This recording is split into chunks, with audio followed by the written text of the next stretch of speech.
day, the night before. Well, let's start with stating we're at Cracker Barrel at 7:30. I haven't eaten yet. I'm really tired. I'm really hungry.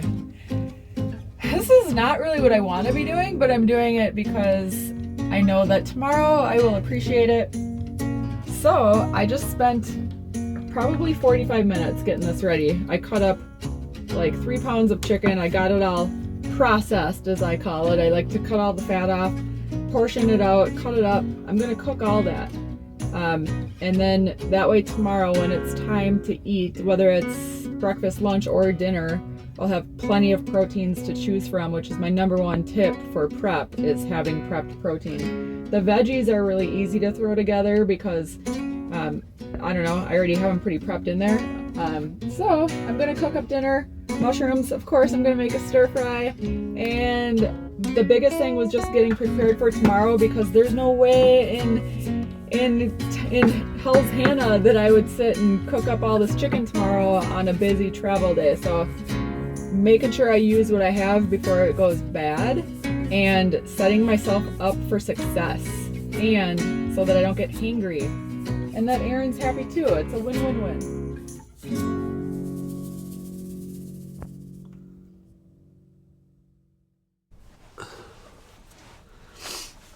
Well, this is the start of a very long travel day, actually 2 travel days. We're going to break it into 2 days. Overall, we're doing 850 miles, so try to break it up 400 plus miles each day.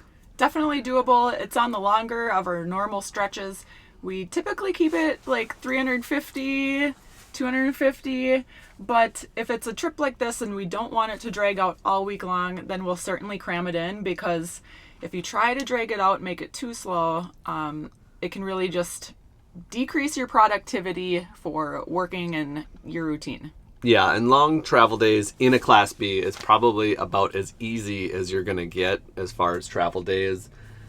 We're all self-contained, obviously. It's extremely simple to just get up and drive and go. You don't have any of the stresses of like the big, long heights and tow lengths of certain vehicles. So it's 7:20 right now. Would have liked to got a little bit earlier of a start. So one of the good things we like to do is break it up into kind of like 2 parts. So if we can get a good 3 hours on the road and get somewhere by 11 o'clock, you know, and then you got time to kind of have lunch or, you know, do some errands if you need to do those, or stretch your legs.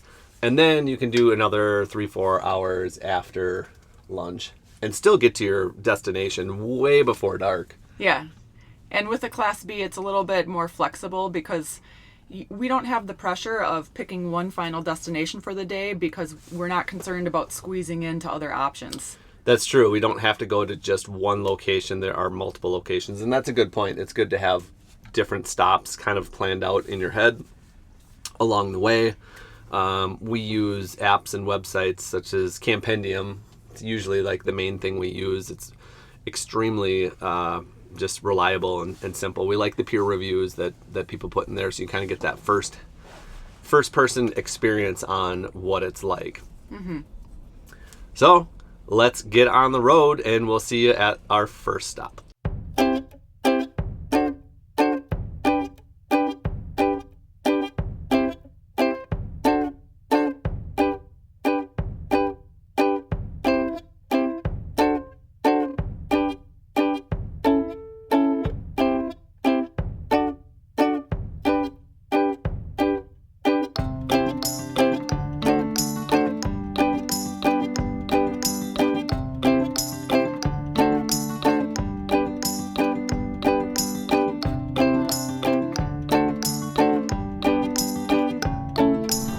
Always fill up before you get on the highway, even if you aren't on an empty tank, because once you get cruising, every time you pull off adds on, what would you say, Aaron, at least 10 minutes?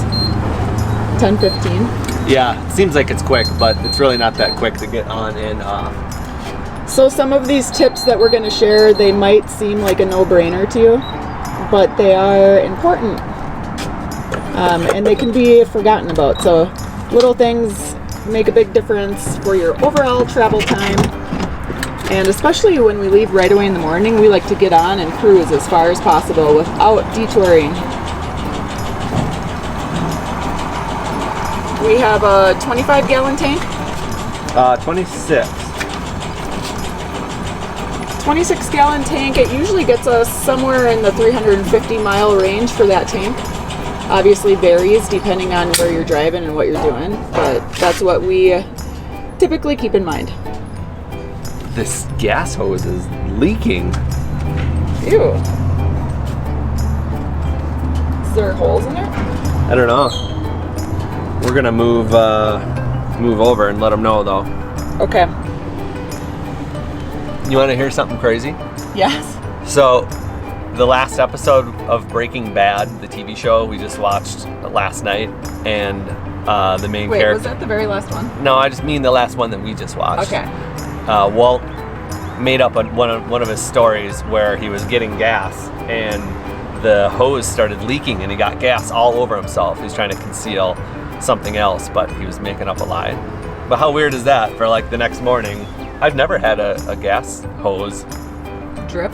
leak. It was like leaking like a sieve, so I'm glad hopefully they'll get that fixed. But we use a gas app called Gas Buddy, by the way, and it's a free app. It's really easy to use. It just pulls up. You can make it just show diesel or gas, but it showed a gas station across the street for $2.99, and then this one was $2.59. So when you're saving 40 cents a gallon, we've seen 50 or close to $1 a gallon in some places. I mean, just as you're traveling. So with the 20 gallons, right here we're just saving $8. Yes, and right off the bat. That's a good point too, Aaron. Come back. My last tip that I just said, always fill up. The only exception to that is if you are in a city that's high priced, and if you drive a little bit to get into a low priced market, then it's definitely worth not filling up, driving to where it's 50 cents cheaper and doing it there. I will say there was a lot of decision fatigue in the beginning because I was trying to save all these pennies and constantly pull up the gas in the app and put it into the GPS, and so I've learned to you don't got to save every single penny, but if you're gonna save 50 cents by just going across the street. Yeah, or a situation like you're leaving California and driving into a different state that's a lot cheaper, that makes a big difference. Okay, so take 2, get it filled up, and then we're on the road. That hose started leaking too, so maybe that's why it's 40 cents per gallon cheaper. Because you're paying to water the ground. I don't know. That's great. I've never had a gas pump or diesel hose at the pump leak like that. I've just never seen it happen. So I thought that was so weird that we were just watching a show last night that the guy was telling a story about that. That's the power of awareness, though. When you're watching something or doing something, it's always on your mind. Is every gas hose going to leak on this trip? No. I'd say this will be the only one. Okay. So we're ready for the next stop. We usually have to pee every hour to 2 hours anyways, so. Yeah, we drink a lot of water in the morning. I front load it. I've already had 76 ounces of fluid today. And it's 7:45. All right, let's get going. Okay.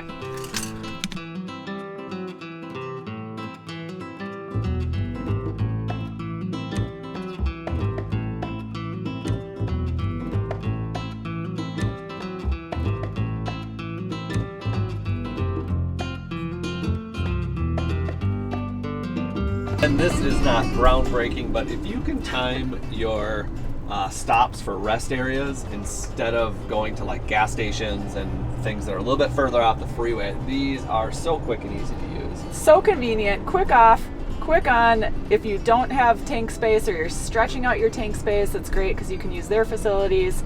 But even in being in a motor coach where we're just going to use our own private personal bathroom, it still saves so much time. Yeah, if we were boondocking for the week, we would obviously use their... Look at that, they're towing. Yeah, that's cool. That's sweet. CS Adventurous, we looked at those road trucks. Yeah. But if we were boondocking, we would definitely try to use public bathrooms just to stretch that completely out. But since we are actually headed to a campsite and we use those free dumps in New Mexico, we don't have to worry about it. So yeah. So with the rest areas, Usually when I'm driving, Erin will use our navigator system to try to find rest areas for the initial one to see how far you are. You usually have to get out of like a big city in order to hit one. And then what's really nice about the rest stop signs is it will say, you know, rest stop 2 miles, next rest stop 95 miles or 25 miles. So that way you can be like, okay, I have to hit this one because it's the last one in a while, or no, you know, I think I can hold off for 20 more miles or whatever. Yeah. So And then it also helps us plan our next stop. You know, it's 90 miles, roughly an hour and a half away. Yeah, so pay attention to the signs. Even if you don't need to use it immediately, you'll be thankful to know in your head, okay, well, I saw I was X miles out, so you can just be aware of when they will be coming next. So first up, bathroom break, and then we're going to talk about quick meals on the road. Yes. Cold breakfast. Usually we always have like hot breakfasts, but today, since we're traveling, we're gonna do as many non-cook meals as possible. So for breakfast, I like to start my days with greens, and I'm putting together, this is one of my usual cold meals on the go, whether it's a travel day or just a cold lunch that's quick. It's really easy. It's just cottage cheese with, this is my beef taco mix that's on my blog. I just portion it out, so I just have it ready to go, and then some pea pods. So I like to have protein, veggies at every meal. And Aaron is going to have a shake, and he's going to do protein and oatmeal. And we have almond milk in there too. I don't know if he'll use almond milk or water, but this is getting kind of low, but we have a big tub in there of oatmeal that I put through a food processor, so it's really fine and it shakes up really well into your shake. And this is a great solution for an actual meal replacement because you have protein and carbs, and if you wanted to add in fats, you could do like peanut butter or something in there too.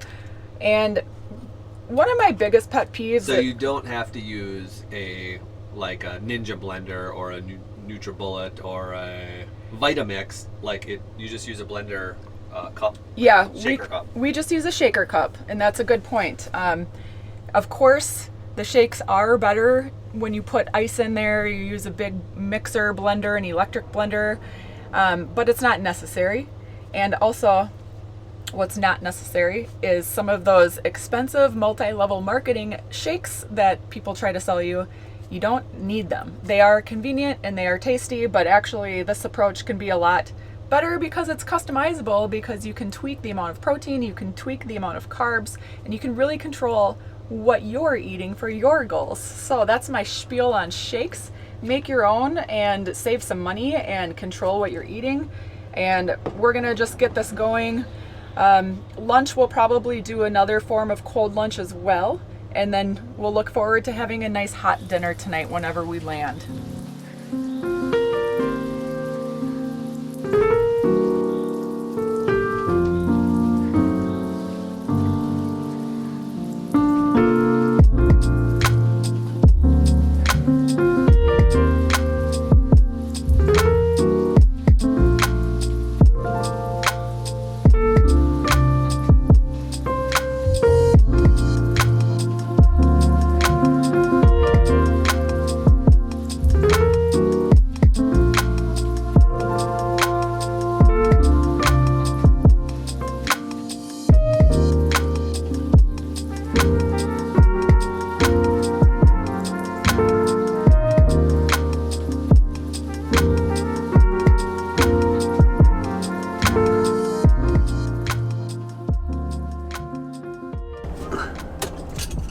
And it's not all about getting from point A to point B as fast as you can. Sometimes you have to get off the main road, get off that freeway, and get onto the roads less traveled and see a site that somebody's been waiting for a very long time. Yes, here we are at Prada, Marfa. It is one of the classic places that RVers like to stop and take their photo. And what do you do with that photo? Probably nothing, but you have it and it's yours to prove that you stopped here along Route 90. I still have no idea why and what this is. It's a piece of art. It's weird, but inside is actual shoes and bags and stuff. How is that not vandalized out in the middle of nowhere? Or maybe it is sometimes. I don't know. I don't know. Maybe that camera inside is actually working. It probably is. Well, so yeah. Should we go take a look? Yeah, we're going to go take a look, snap some pics, check out these love locks that are hanging on the fence. And just stretch our legs. Stretch our legs a little bit. And that's what it's all about sometimes. Stop and smell the roses. Chris and I got the chance to go to Paris a few years ago, and they have the Locks Bridge, which has been like kind of cleaned up and taken down a few times, but we were able to see that. And we also brought a lock there, and we got to put it somewhere, I think, by the Eiffel Tower. So that was kind of fun. But this reminds us of that quite a bit. 2005. Yeah, it is art. Once in a while, I know what I'm talking about.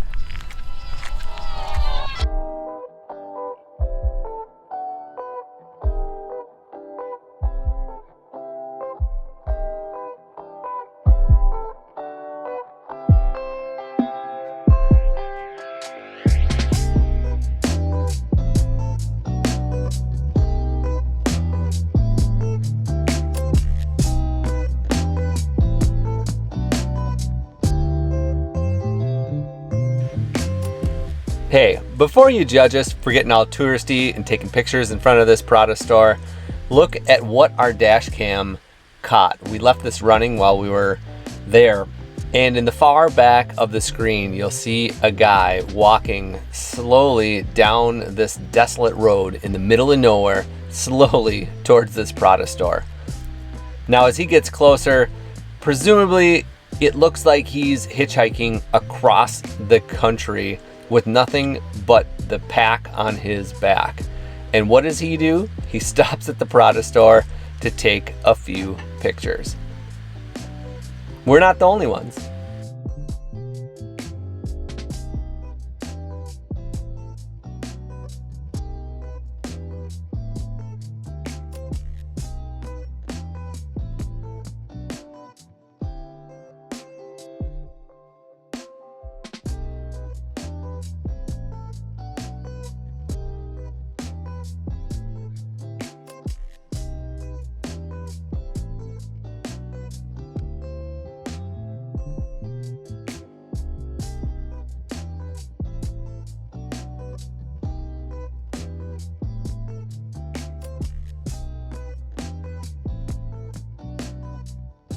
We are pulled over at another gas station. We just filled up again because we're kind of out in the middle of nowhere here in Marfa, Texas. And when you're out in these desolate roads, we like to just fill up. We were getting close to a quarter of a tank. Quarter of a tank is usually where we like to fill up. So we topped off. We put in 14 and a half gallons. We're going to have meal number 2. I am eating, it's cold again. It's like a lentil chili with extra turkey patties in there and cucumber. Erin is going to make a peanut butter sandwich, and we are going to continue on. We are probably 225 miles driven so far today, and another 620 miles remaining on our total route. We're going to try to plow through as much as we can today, and we're going to use this as our rest day. That's another tip for you, those of you that work out. Plan your travel days to align with a rest day, or I should say plan your workout days to align with your travel days, however you look at it. Tomorrow we might have to wake up a little bit early and sneak in a band's workout before we hit the road. So if you can't make it a rest day, make sure you get up early and squeeze it in before you hit the road, because no matter how good your intentions are of doing a workout at the end of the day, you probably won't. You're just going to be worn out, exhausted. I'm already kind of worn out. So I'm glad it's a rest day, and we'll see how far we can make it. I know we at least have another few hours in us. So onward bound. And I have some cereal. Okay. So, little update. We are looking at 2:30 on the clock. We lost an hour. You didn't even know I snapped the camera up there. Who are you talking to? I'm looking for the camera. And so, we're kind of hitting that slump because we've been driving for, 6 hours or something. Yes, definitely hitting a wall. Yep. And it's very, very desolate out here. Like it's, passing through some of these fun little small towns is cool, but otherwise it's, there's a whole lot of landscape to look at. But it is a much more relaxing drive compared to the I-10. I'm glad we took this highway instead. Yeah, there's all types of little picnic areas, and we're at one right now. It's a really tiny one, and I think you can stay up to 24 hours in Texas rest areas. So we were thinking about doing one of those, but there's also happens to be a Wal-Mart kind of just past halfway between our days. So we might just do that because we need to get some things at Wal-Mart anyways. But I think we'll pass the one rest area and see what it looks like because it's supposed to be like overlooking, I think, the Rio Grande or something cool. That sounds interesting. Yeah. Yeah, we'll keep our eyes out for that. And then if we do make it to Wal-Mart, it's another 2 hours. So that should get us in about 6 o'clock by the time we get there. I'm already excited to land. Are you excited for coffee? I'm excited for coffee. I would like mine half decaf, half full throttle.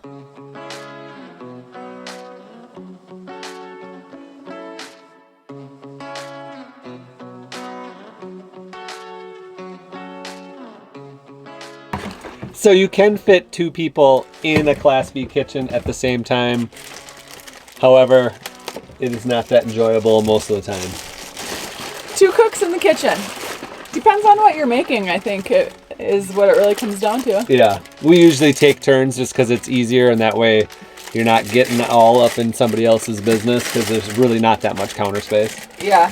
But when we're kind of like both antsy to get things going, we just kind of keep it moving. Deal with it. Elbows and everything. Whoop, whoop.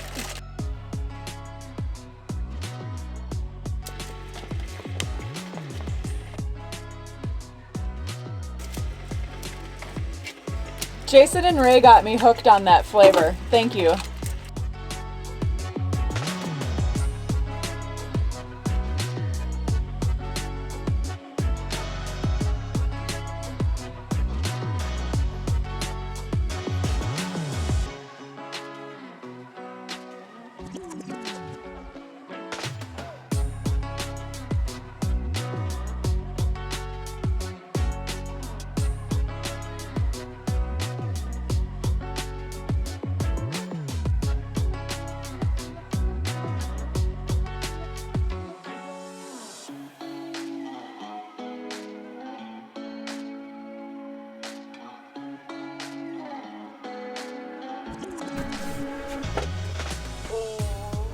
Well, we made it. Chris just rambled off some stats. I wasn't paying attention. What did you say?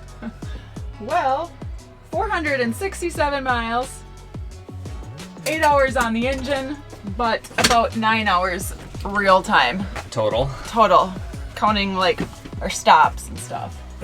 Yeah, that's a long travel day. I don't like to do that too often, but sometimes you just gotta push through. And by the way, I'm feeling way better since our last stop. That coffee, woo! That helped out. Yeah, I'm a whole new person now. Great. Well, Wal-Mart, it's gonna be tonight, and we're gonna have dinner, relax. I'm gonna go in and do some shopping, a light shopping trip. Yeah, and they do have designated RV parking here, which was weird. There was that truck camper on the other side and some other weird-looking small rigs, and then they have actual RV parking on this side. So this is a huge Walmart. It's super busy. Yeah. Cool. Well, let's set up camp. Did we say we lost an hour? Let's pull out the lawn chairs and I don't even know what time it is. get the grill smoking outside. Pull out the slides. Yeah. We actually just saw somebody at, I think it was Las Cruces, New Mexico. They literally had their grill on the asphalt of the Walmart parking lot. Just smoking up a storm. Just cooking some dinner. Don't mind me. Yeah, I'm going to catch up on work so that we can repeat tomorrow. Sounds good. All right. Well, good morning from a sunshiny Wal-Mart parking lot. This was a pretty good Wal-Mart. We slept, I think, fairly well until like 4 a.m. We're kind of by the employee parking, or at least for the auto center, and that kind of woke us up for a little bit, and then we dozed back off, so we're not getting the quickest start this morning again, but... And our body still thinks we're in mountain time. Yeah, we did lose an hour traveling, so no big deal. No big deal. Look what Chris got in Walmart. We've never had one of these before. And I didn't just get one. We're not going to split it. Yeah, she picked up a 12-pack. I got a 12-pack. Of Topo Chico, and we've heard that it is the best carbonated bubbly water. And it's surprising that we in the haven't world. gotten it because we're such big bubbly water fans. Yes. And I have seen it at grocery stores, and I've heard people talking about it for like a year. Mm-hmm. And finally, I said to Aaron, I'm going to pick up a case of that stuff because we're in Texas. Yep, absolutely. So we have one more giant day of 350 plus miles, which is better because we went over our halfway point yesterday. So a little bit less of a drive this morning, but that's going to be about it. Yep, same old thing, just repeat. We do need to go to a grocery store. The Walmart here, I went in there to get some like supplemental stuff, and they were wiped out. I don't know if it was still an effect of the snowstorm and the logistics that got affected. I can only imagine it was that. We've been kind of waiting and pausing to come into Texas because of that giant winter storm that hit and really wiped a lot of stuff out. Propane and grocery stores, and we had some stuff mailed in Arizona, and it got multiple packages got lost, and I'm still trying to track them down. One took like 2 weeks to show up, so it was I still have crazy. Multiple out there that are lost. Yeah, it's definitely weird. So, but that's just kind of a bit of a travel day for us. Big travel days, they're kind of easy for us to just power right on through, and I don't know. It's easy. Yeah. So we're excited to get in, get set up, and establish a new routine at a new place. Yep. So we'll see you on the next one. Bye. Let's see what this is all about. Topo Chico. Let's see if I can get this open. Come on. Ah! Oh, ooh. It's nervous. Get this one thing clear.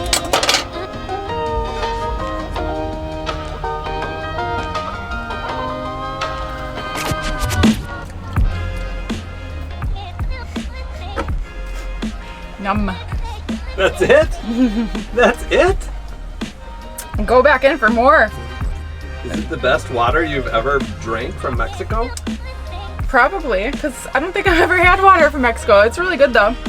It's bubbly on the tongue and it's plain. And you know what? I really like plain water. And Aaron doesn't. So I might end up drinking more of these than he does. But that's okay because I got him Texas beer.